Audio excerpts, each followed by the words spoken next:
On est arrivé à Poznań, devant une autre cathédrale. Mais celle-ci, c'est pas n'importe laquelle. C'est la basilique archicathédrale Saint-Pierre et Paul. C'est la plus ancienne cathédrale de Pologne. Et en fait, elle recèle les tombeaux de Mieszko Ier et de Bolesław. Alors vous dites, c'est qui c'est con? Ben, c'est les premiers rois de Pologne. Ah, c'est beau Poznań quand même. C'est encore plus coloré que les autres villes, j'ai l'impression. Voilà un menu traduit qui est bien, mieux que ce qu'on avait la dernière fois, parce que là ils traduisent pas tout, au moins ils laissent les noms polonais, donc on sait ce qu'on veut au moins avec des noms polonais. On va goûter du fromage frit, et on va goûter du żurek, qui est une soupe acide. Maintenant le żurek, ça dit quoi? C'est bon? C'est acide? En fait c'est servi avec du bacon et un œuf poché, et c'est en effet acide. C'est bon, j'aime bien tout ce qui est acide. Le żurek, c'est validé. En dessert, le fameux cheesecake local qu'on n'a toujours pas eu l'occasion de goûter, le Cernik. Le Cernik, c'est bon. C'est un cheesecake, mais après, je sais pas comment le décrire. Il est peut-être plus sec. Notre vodka, parce qu'on n'a toujours pas goûté de vodka. Ça fait une semaine qu'on est en Pologne. On n'a pas goûté de vodka. Ça craint quand même. Donc il faut rattraper le coup. Et donc on va goûter de la vodka, mais pas n'importe laquelle, de la Soplica. Et c'est une vodka qui est aromatisée, il y en aura plusieurs. On en a acheté une à ramener, c'est à la noisette. Donc là on va goûter de la Soplica au coin et de la Soplica à la Mirabelle. Et voilà ce qu'il faut qu'on goûte. Le croissant de Saint-Martin. C'est le premier jour où on n'a pas mis de sous-pantalon et de t-shirts techniques qui tiennent chaud. Et on est juste en pull. Et c'est suffisant. On a un peu l'habitude d'avoir des températures basses, donc là j'ai l'impression qu'il fait chaud, mais c'est peut-être pas le cas. Le but c'est d'aller dans un café et de goûter le fameux croissant Saint-Martin, le croissant de Poznań. Qu'on trouve, normalement c'est le 11 novembre qu'ils en font apparemment, mais ils en font aussi à l'année, plus dur à trouver, mais normalement c'est faisable.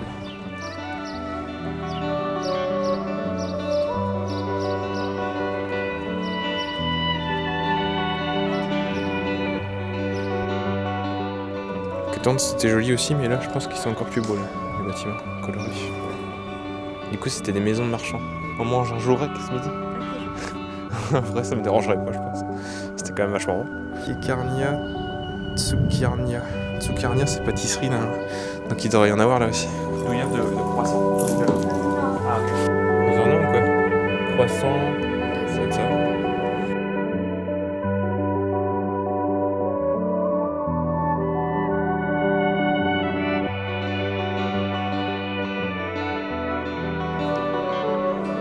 On en a trouvé. La quête des croissants. Et voilà le fameux. Orange et pâte d'amande. Elle est magnifique cette place.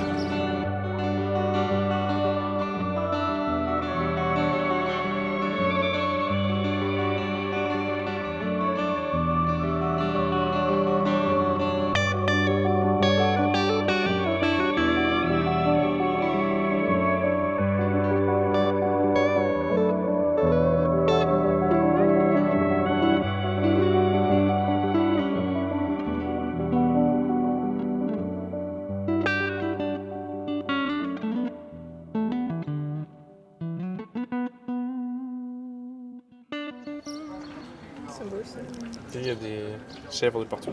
Des chèvres et un croissant.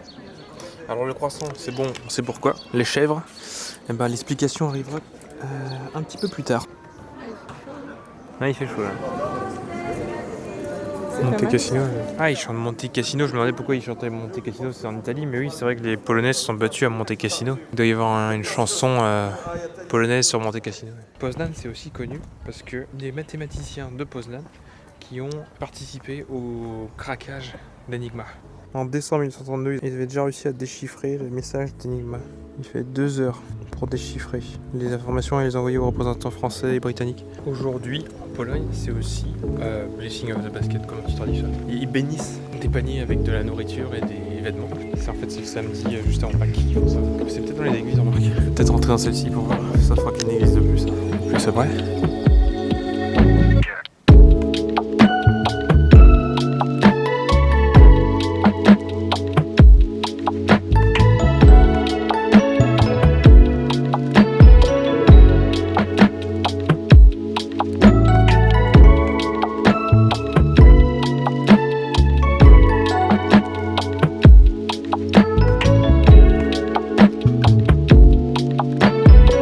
Pas une équipe qui gagne, on est de retour dans le même restaurant qu'hier et vu qu'on a mangé un méga croissant et qu'on n'a pas faim et qu'il est que 11h parce qu'il faut qu'on soit à midi devant l'hôtel de ville, bah on va repartir sur une soupe, le Jorek, le retour, cette fois dehors. Il y a du monde qui attend devant l'hôtel de ville. Bah, j'ai lu aussi que tu peux pas dire que t'as vraiment fait Poznan si t'as pas vu les chèvres de Poznan. Oh la vache, ça sent la chèvre. C'est pas ces chèvres là qu'on est venu voir.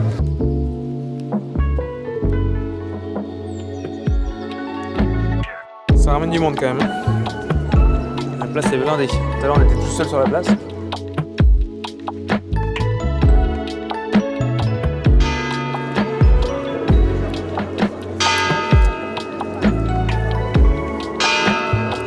Ah, c'est toute une cérémonie. On est tous comme des cons à filmer des chèvres. Ouais, d'accord. Ça déconne pas.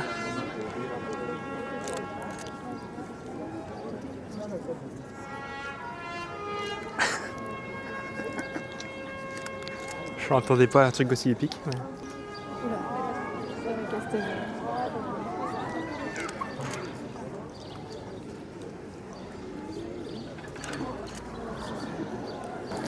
Ça va aller. C'est la fin. Elles tirent leur révérence. Ah bon, c'est la tradition après de jouer de la musique devant la... What? Il se passe quoi là? Ça y est pas.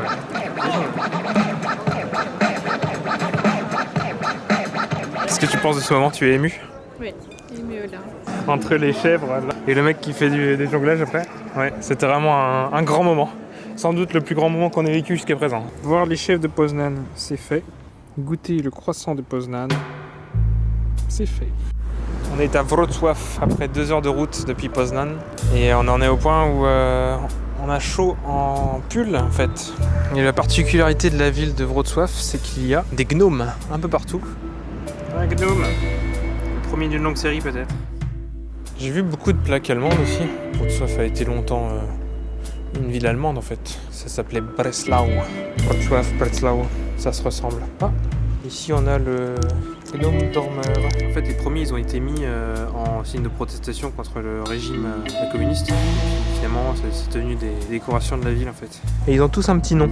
Je vais essayer de les prendre tous à hauteur de gnome. Lui c'est Arctic le voyageur.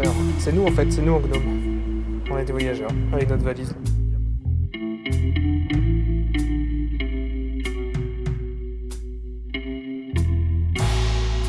On garde la porte, personne ne passe, c'est Odor.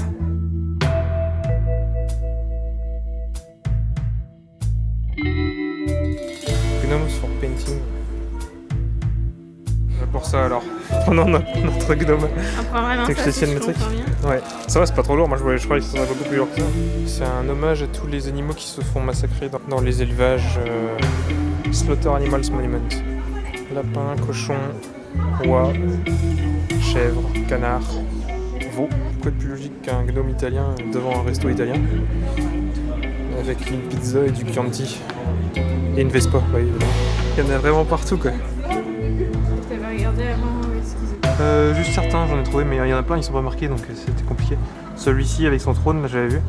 Ouais, ils sont deux là. Non, parce qu'il y a la banque juste à côté, donc là ils comptent les sous. Attends, ils sont trois. Il y en a un troisième de l'autre côté. On est devant un magasin de beauté, donc je pense qu'ils se regardent dans un miroir. Ouais. Je pensais pas qu'il y en avait autant, là il y en a tous les 20 mètres. On est tellement à regarder les yeux rivés sur le sol des gnomes qu'on en a oublié de regarder les bâtiments, et pourtant Ils sont jolis. Voilà la place principale. 28 degrés. On est le 30 mars.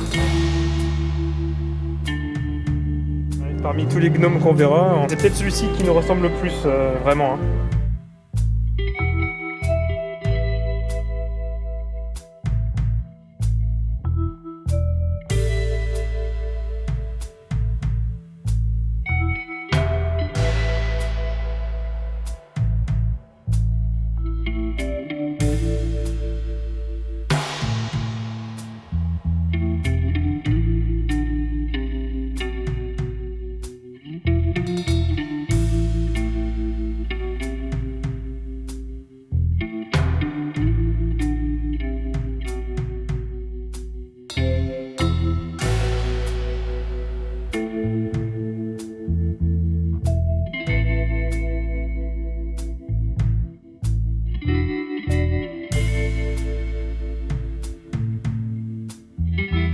Une femme gnome.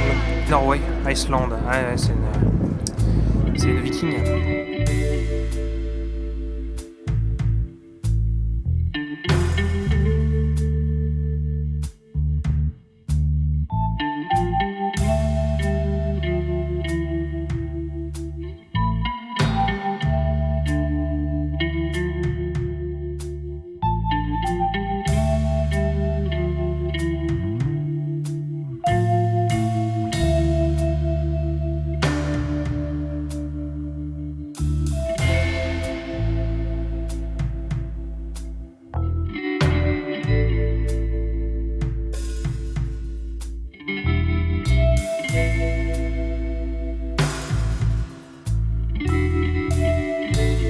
De Sisyphe.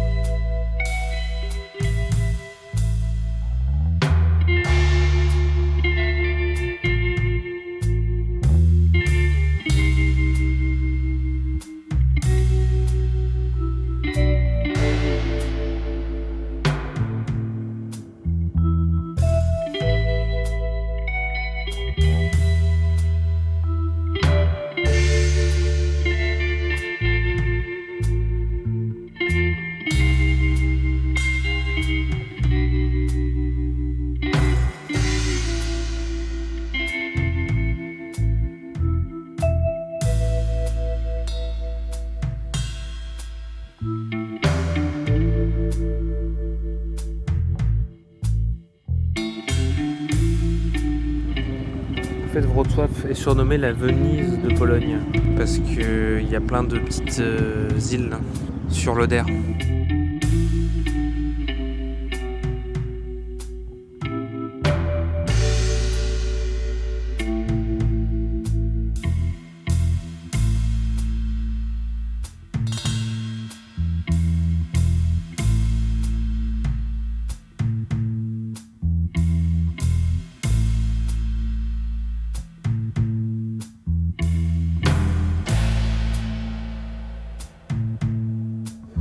Ça y est, on a attendu un petit peu de temps, mais on est enfin tombé sur le lamplighter, l'homme qui allume les lampes à gaz. C'est tout un système, son truc.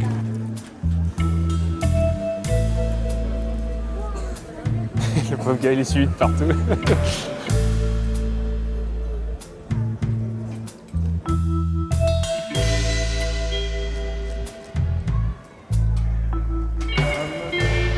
C'est technique.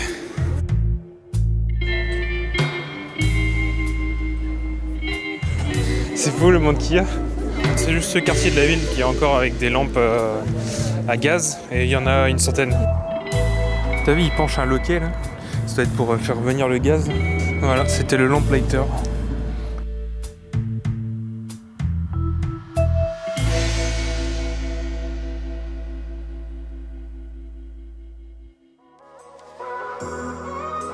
Sacré rocher quand même. C'est une région dans laquelle il y a pas mal de châteaux. Mais celui-ci apparemment c'est l'un des plus impressionnants. On se rend pas bien compte là. Là c'est ma main. Putain, c'est le désert ici.